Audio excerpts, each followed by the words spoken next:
Hello, I'm Stephen Koprince, Managing Partner of Koprince Law, LLC. And today I'm here to talk about a disturbing indictment in a case of alleged SDVOSB fraud, potentially amounting to $13.8 million. Two Missouri men have been indicted for allegedly perpetrating an SDVOSB rent-a-vet scheme to fraudulently obtain 20 contracts totaling more than $13.8 million. According to a U.S. Department of Justice press release, the veteran in question nominally served as the company's president, but did not control the company's strategic decisions or day-to-day management. In fact, the veteran apparently was working full-time for the DoD instead of managing the purported SDVOSB. The indictment contends that Jeffrey Wilson, who is not a service-disabled veteran, owned a Missouri-based construction company. According to the DOJ, Wilson conspired with Paul Salovich, a service-disabled veteran, to obtain SDVOSB set-aside contracts with the VA and with the Army. Salovich was nominally the president of his company, which was called Patriot Company, Inc. However, the DOJ contends Mr. Salovich did not actually manage Patriot's long-term decisions or its day-to-day operations, nor did he work full-time for Patriot.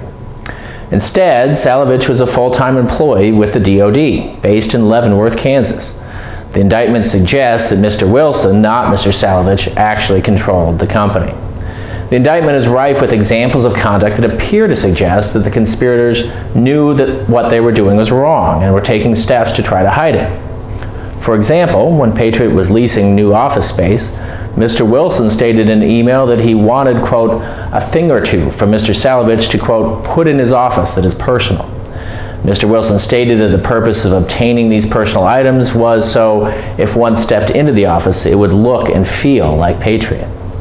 Now, it will be up to a judge or jury to decide why Mr. Wilson made statements like these, but here's one guess. Mr. Wilson was aware that the VA Center for Verification and Evaluation performs unannounced site visits, and for the benefit of potential VA inspectors, was attempting to create the impression that Mr. Salovich actually worked out of the Patriot office.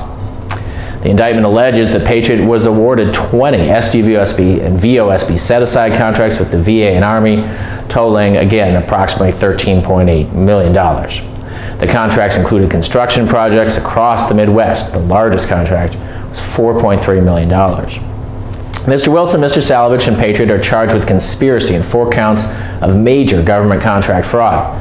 Mr. Wilson is also charged with 1 count of wire fraud and 2 counts of money laundering. The indictment contains forfeiture obligations, which would require Mr. Wilson and Mr. Salovich to forfeit any property derived from the proceeds of the alleged fraud scheme. Law enforcement has already seized over $2 million from various financial accounts. Now, as with any indictment, the defendants are entitled to a presumption of innocence.